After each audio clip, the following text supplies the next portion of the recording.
Hey, it's Mark here, and welcome to the next edition of the Employee Survival Guide, where I tell you, as always, what your employer does definitely not want you to know about, and a lot more. Welcome back, everyone. Today, we're going to be taking a deep dive into a legal case about age discrimination at Hatzell and Bueller, a commercial electrical contractor. Ooh, that sounds juicy. It is. It's pretty fascinating. We've got a press release from the EEOC announcing a settlement and the original complaint that they filed. Oh, so we get the official word. Yeah. And we also have Hatzell and Bueller's response to the complaint, so we can hear both sides of the story. I'm really curious to see what this case tells us about age discrimination in hiring overall, beyond just the specifics of this one case. Yeah, like how common is this kind of thing, really? And what can people do if they think they're being discriminated against because of their age? Exactly. So let's jump in. The case focuses on Hatzell and Bueller's New Jersey branch, where Wes Howell Jr. was the VP and branch manager. And just to clarify, Hatzell and Bueller is a commercial electrical contractor, right? Right. They do electrical work for commercial buildings. So the alleged discrimination happened while they were hiring for project manager and estimator positions. One of the people who applied was Dean Weintraub. He was 65 at the time and had more than 32 years of experience. Super qualified. Wow. Yeah, on paper, it sounds like he'd be a perfect fit. Right. But according to the EEOC's complaint, when a recruiter reached out to Weintraub about the job, Howell told the recruiter that Weintraub was too old. Too old, huh? That's pretty blatant. Yeah, and he even said that Weintraub was outside of their ideal age range, which was supposedly 30 to 45. Wow. Okay, so they had like a specific number in mind. It seems that way. Yeah. And it makes you wonder about the recruiter's role in all of this, too. Like, are they just following orders, or should they be pushing back against these kinds of requests? That's a really good point. I mean, how much power do recruiters really have in those situations? It's a tough spot for them to be in, for sure. And it gets even more complicated when you consider another applicant, Thomas Silvera. He was 58 with over 12 years of experience. Okay. But here's the thing. He had actually been offered a job at Hatzell and Bueller before. Really? Under different management, though, I'm guessing? You got it. So it seems like something definitely changed with this new manager. That's a big red flag. So what happened with Silvera this time around? Well, according to the complaint, Howell sent an email to another employee and was speculating about Silvera's age based on his resume. Just from his resume? That's pretty presumptuous. Yeah. And then during Silvera's interview, he was asked about his retirement plans. That's often a sign that age is a factor in their decision-making. Definitely. And to make things even fishier, Howell gave different explanations for why Silvera was rejected. He told the recruiter that Silvera's clothing wasn't presentable. Oh, wow, really? But then he told the EEOC that Silvera didn't have the right experience. So, which one was it? It seems like he was just making stuff up. Right. Very suspicious. So that's the EEOC side of the story. Now let's hear what Hatzell and Bueller had to say in their defense. Okay, so how did they respond to all of this? Well, unsurprisingly, in their response to the complaint, they denied all the allegations of age discrimination. No surprise there. Their main argument was that the EEOC hadn't properly followed what's called the conciliation process. I'm not a lawyer. What does that even mean? Basically, it's a step where the EEOC tries to help both sides reach a settlement before going to court. Oh, so like a mediation kind of thing. Exactly. It's a way to resolve things more informally and save everyone time and money. So Hatzell and Bueller was saying that the EEOC didn't try hard enough to settle things before filing the complaint. Right. And that's a pretty common legal tactic. But, it doesn't actually address whether discrimination happened or not. Yeah, it's more of a technicality. It doesn't really get to the heart of the matter. Besides that technicality, they also said that any actions they took were based on legitimate non-discriminatory reasons. Right. So they're saying there were other reasons why they didn't hire these guys. Exactly. But here's the interesting part. Even though they denied the allegations, they still agreed to a settlement with the EEOC. Interesting. So how much did they end up paying? They paid $500,000, without admitting any liability, of course. $500,000? That's not nothing. It makes you wonder if they were worried about losing the case. It definitely raises some eyebrows. And it wasn't just about the money. The settlement also included what's called equitable relief. Equitable relief? What's that? So it's basically about making things right beyond just financial compensation. So like preventing future discrimination. Exactly. And in this case, the equitable relief was pretty serious. Wes Howell, the branch manager, was barred from making any final hiring decisions for project manager and estimator positions. Wow, they basically took away his hiring power. That's a pretty big deal. It shows they were taking the allegations seriously. But it also makes you wonder, is that enough? Will removing one person really change the company culture? Or is there something deeper going on? It's a good question.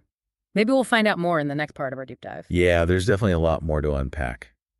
We'll be back soon to discuss the larger implications of this case and what it tells us about age discrimination in the workplace as a whole. I think this case is a good example of how age discrimination is still a problem, even though we have laws to protect workers. It's kind of sad, right? Like, you'd think experience would be more valuable these days.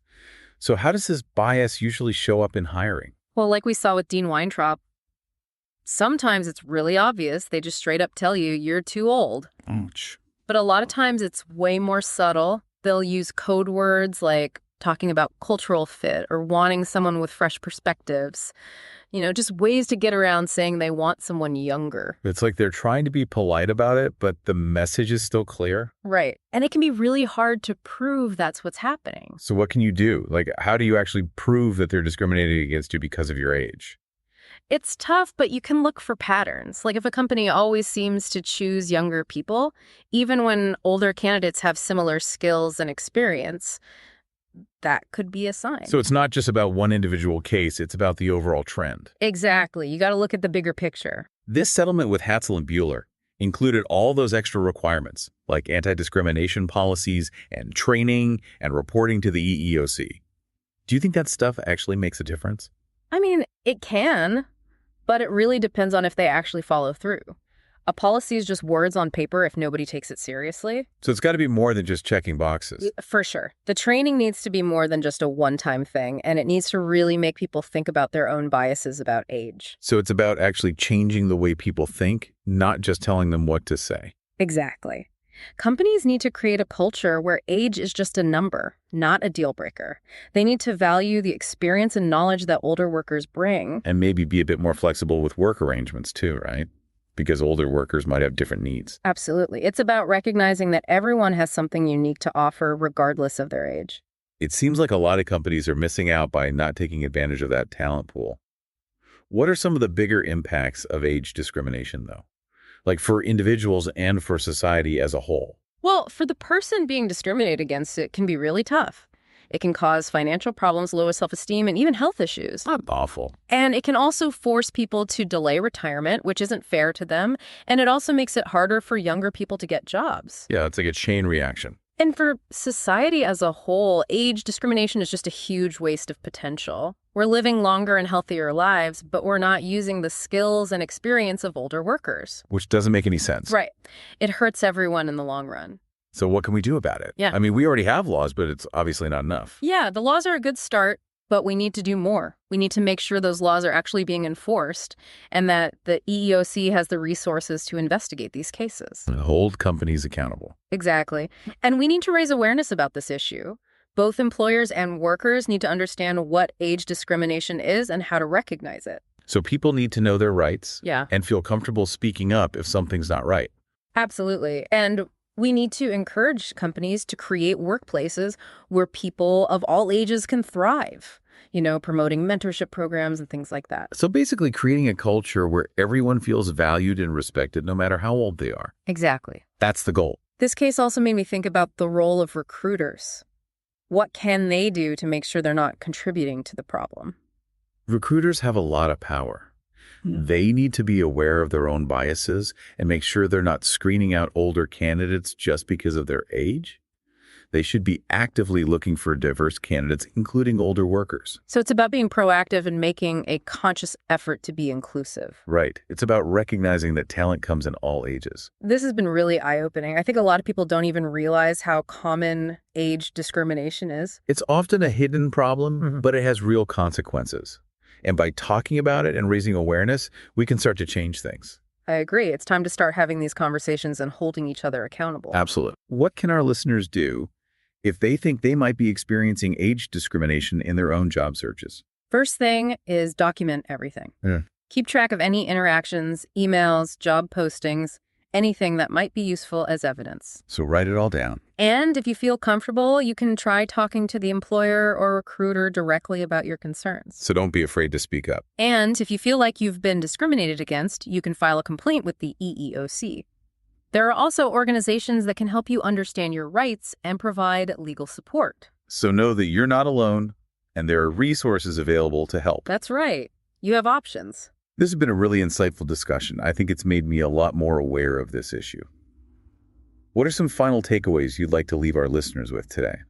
I think one of the biggest things to remember is that age discrimination doesn't just happen during the hiring process. Yeah, that's true. It can pop up at any point in your career. Right, like with promotions or training opportunities or even just how you're treated day to day. It's like sometimes people just assume that older workers aren't as capable or as interested in learning new things. Yeah, and those stereotypes can be really damaging. It can make people feel like they're being pushed out or overlooked just because of their age. This whole deep dive has really got me thinking about how I can be more aware of those biases, not just in my own head, but also like in how I interact with people at work. I think that's so important. Right. We all have these unconscious biases that we might not even realize, and the first step is just acknowledging that they exist. Yeah, and then we can start to question those assumptions. Like, why do I think this person isn't right for the job, or why am I not giving them this opportunity? Right. And it's not always easy to confront those biases, but it's important to try. We need to be willing to challenge ourselves and each other. And this case also made me think about how important it is to have a good company culture. It's not enough to just have policies on paper. You need to create an environment where everyone feels valued and respected, regardless of their age. Absolutely.